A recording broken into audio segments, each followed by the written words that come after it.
ध्यानं मूलं गुरोर्मूर्ते पूजां मूलं गुरोर्पादं मंत्रं मूलं गुरोर्वाक्यं मोक्षं मूलं गुरोर्कृपः.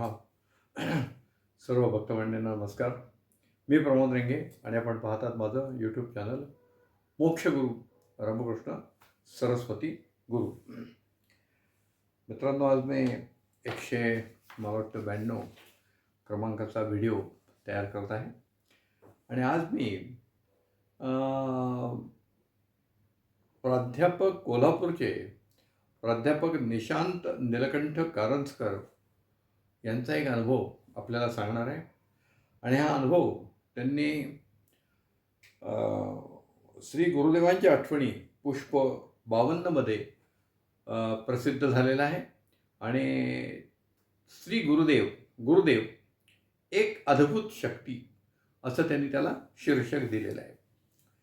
त्यांचा जो अनुभव आहे तो आपण ऐकल्यानंतर आपल्या गुरुदेवांच्या भक्तवत्सलता कशी आहे हे आपल्या लक्षात येईल.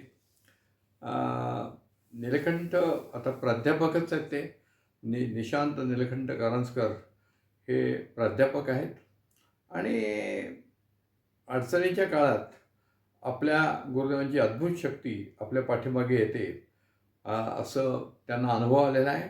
आणि ते म्हणले आजच्या विज्ञान युगात देखील आपल्याला ही शक्ती अनुभव देत असते. आणि भक्तांनी काही मागण्यापेक्षा स्वतः गुरुदेव नेहमी आपल्याला भरभरून देत असतात. त्यांचा एक अनुभव असा आहे की कोरोनाचा काळ होता आणि संपूर्ण देशामध्ये परिस्थिती बिकट होती. नोकरी व्यवसाय याला खीळ बसली होती. लोकांच्याकडे पैसा नव्हता. आर्थिक परिस्थिती दिवसेंदिवस बिकट होत चाललेली होती. आणि त्याला अपवाद काही प्राध्यापक कारंजकर नव्हते. सर्वसामान्यांप्रमाणे त्यांचाही हे कॉलेज बंद होतं, व्यवसाय बंद होता, पैसा येण्याचे मार्ग बंद होते. घरात जे काही सोनं वगैरे होतं ते मोडून काही चालवणं एवढंच त्यांच्या हातात होतं. आणि अशा याच्यात त्यांचा जो मुलगा म्हणजे खरं म्हणजे या सगळ्या परिस्थितीत त्यांनी एक अशी प्रार्थना केली होती गुरुदेवांना की हा जो भयंकर रोग आलेला आहे त्यातनं आम्हाला वाचवावं. आणि ते म्हणतात की गुरुदेवांनी आमच्यावर कृपा केली आणि आमच्या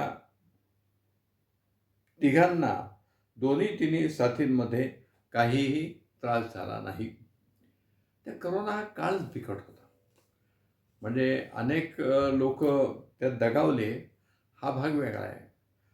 परंतु आपल्या गुरुदेवांच्या भक्तमंडळींना बऱ्याच जणांना करोना झाला पण त्यातनं ते वाचलेले आहेत काही. अर्थात एवढ्या मोठ्या साथीच्यामध्ये काय होईल हे सांगता येत नाही आहे. सद्गुरूंची जरी शक्ती अफाट असली तरी शेवटी सद्गुरूही काही वेळेस आपल्याला सांगत की नियतीच्या पुढे कोणाचंच काही चालत नाही असं गुरुदेवांनी बऱ्याच वेळा सांगितलेलं आहे. आणि बऱ्याच वेळा ते असं म्हणतात की नियती आम्हाला त्या ठिकाणी पोचू देखील शकत नाही. आम्हाला पोचू देत नाही म्हणजे काय, संबंधित जे अडचणीत असलेले भक्त असतील ते आमच्यापर्यंत प्रार्थना देखील करू शकत नाहीत. अशा काळात अशी नियती काहीतरी व्यवस्था करते असं त्यांनी सांगितलेलं आहे. अर्थात याही याच्यात कारंजकरांनी सांगितले की आम्हाला कुटुंबाला आमच्या तिघांना कोणालाही हा रोग झाला नाही, ही गुरुदेवांचीच कृपा आहे. आणि त्यांचं म्हणणं 100% खरं आहे. या कारंजकर यांचा मुलगा चिरंजीव मनीष हा इंजिनिअरिंगच्या शेवटच्या वर्षाला तेव्हा होता. कॉलेज बंद होतं परंतु फीचे तगादे चालू होते. जवळजवळ 75,000 फी त्यांना द्यायची होती. म्हणजे ₹1,00,000 एवढी फी त्यांना त्या वर्षी द्यायची होती. आणि ती फी दिली नाही तर परीक्षेला बसू देणार नव्हते. बघा, सगळं संकट आलेलं असताना कॉलेजने तरी साथ द्यायला पाहिजे होती, सरकारने तरी साथ द्यायला पाहिजे होती, काहीतरी सवलती द्यायला पाहिजे होत्या वेळच्या वेळी. पण तसं काही सरकारने केलेलं नव्हतं. त्यामुळे आणि कॉलेज देखील त्या विचाराचं नव्हतं. तर त्याच्यामुळे ते फीचा तगादा लावत होते. आर्थिक परिस्थिती वाईट होती. त्यांनी थोडंफार सोनं मोडलं तर 5-25,000 आले. पण फी तर 75,000 होती. आता 50,000 आणायचे कुठे? सुदैवाने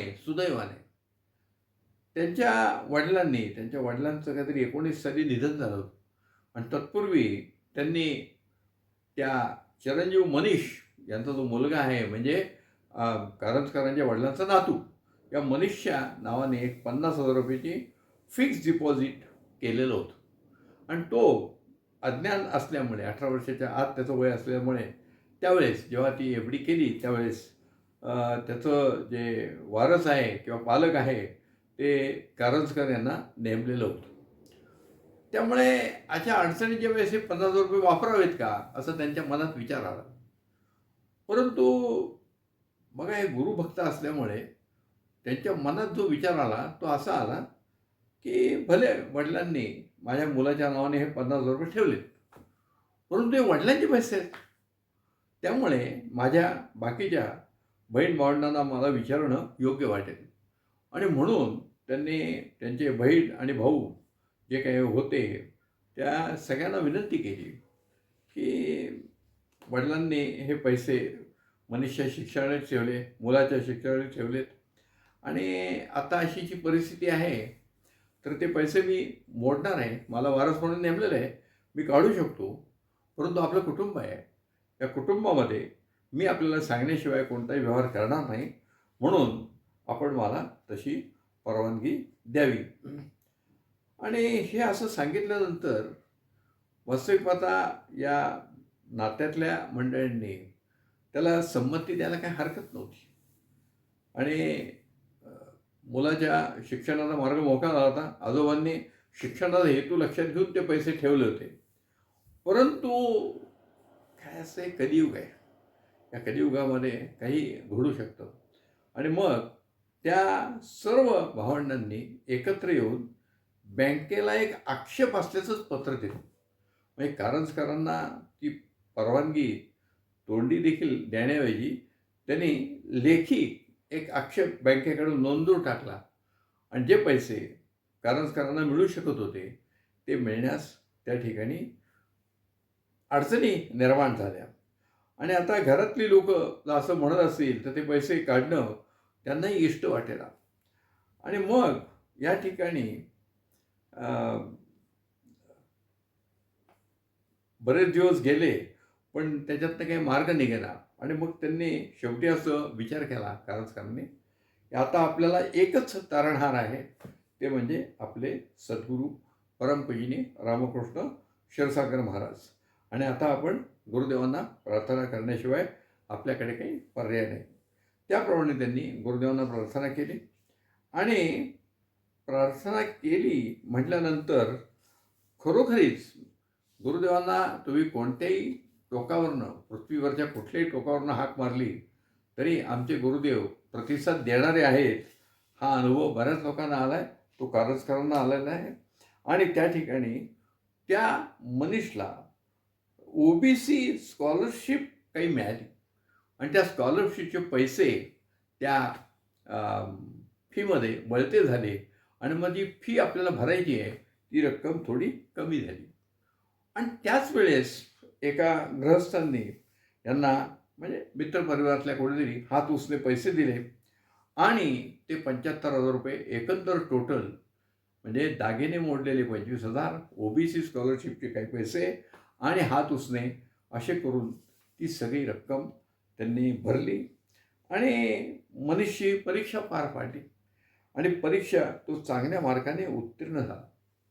ते म्हणतात तारक आणि मारक गुरुदेवच होते शेवटी. म्हणजे गुरुदेवांनी आम्हाला त्यातनं तारलं.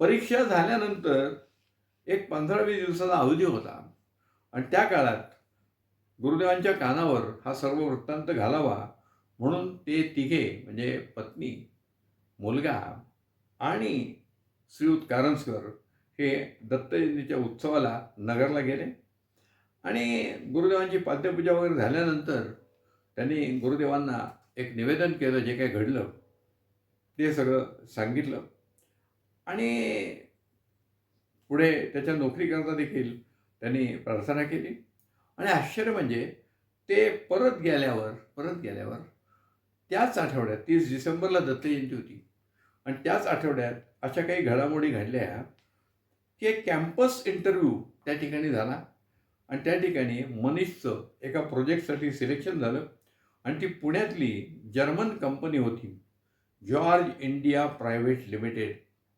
आणि या कंपनीमध्ये त्याची निवड झाली आणि मोजून 15 दिवसात 10 जानेवारीला तो त्या कंपनीत रुजू झाला.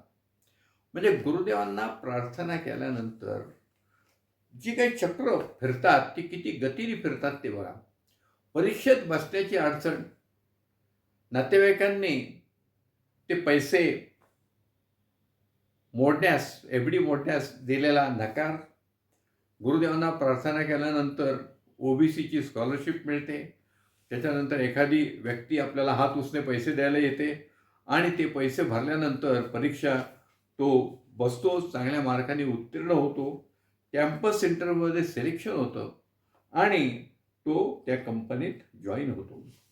म्हणजे सद्गुरूंसारखा पाठीराखा असताना आपल्याला काहीच काळजी नाही असं कारंजकर या ठिकाणी आपल्याला सांगतायत की आपल्याला कशाची चिंता पाहिजे, आपण निष्काळजी जगायचं. गुरुदेवांवर जबाबदारी सोपं. गुरुदेव नेहमी सांगतात, चिंता असतील त्या माझ्यावर सोपा, तुमच्या चिंता माझ्यावर सोपवा आणि चिंतारहित जीवन जगा, असं त्यांनी सांगितलेलं आहे. बऱ्याच वेळा गुरुदेव फार चांगली छोटी छोटी उदाहरणं द्यायची. ते म्हणले, तुम्ही जेव्हा प्रवासात जाता रेल्वेनी तेव्हा तुमचं सामान काय डोक्यावर घेऊन बसता का? सामान वरती ठेवलेलं असतं. तुमच्याबरोबर ते सामान पण येतं ना, की सामान तुम्हाला डोक्यावर घ्यावं लागतं. तसं तुम्ही या माझ्या सहवासात आलेल्या आहेत तेव्हा चिंता या माझ्यावर सोपवा, मी त्याचा सगळा भार वाहीन, तुम्ही काळजी करू नका. असं छोटं छोटं उदाहरणार्थ गुरुदेवाने आपल्याला हे सांगितलेलं आहे. आणि त्यामुळे हे सगळं जे झालं ते गुरुदेवांच्या कृपेने झालं.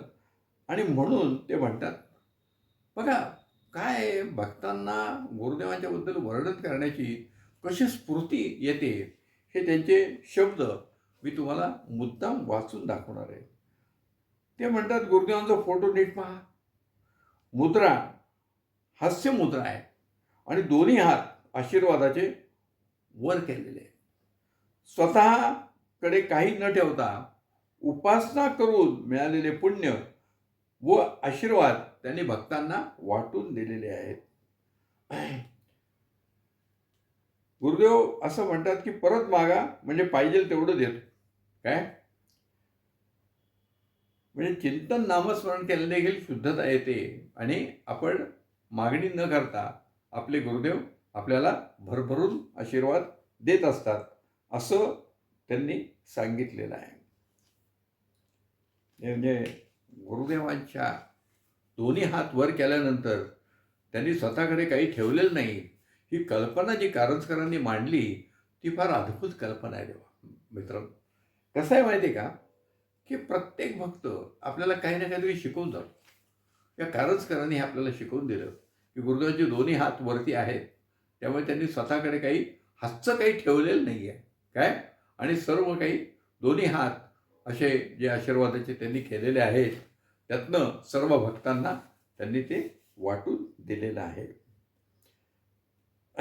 गुरुदेवांची कृपा, नितांत कृपा आमच्यावर आहे, अशीच राहू आणि आमच्याकडनं सदैव गुरुसेवा घडू आणि आमचा उद्धार आपल्याकडनं हो, अशी ते सद्गुरुचरणी प्रार्थना करतात. बघा, आपल्या गुरुदेवांच्या भक्तवत्सलतेचा हा एक उत्तम उदाहरण आपल्या पुढे येत आहे. गुरुदेवांचे जे गुणवैशिष्ट्य आहे त्याप्रमाणे हे त्याचं क्लासिफिकेशन करत असतो.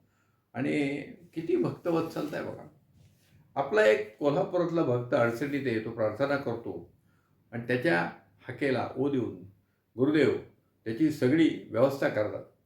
मागे मी आपल्याला सांगितलं की आमचे गुरुदेव ब्रह्मांडातल्या कुठल्याही गोलकावर असले तरी भक्तांच्या अंतःकरणात ते स्थिर झालेले आहेत.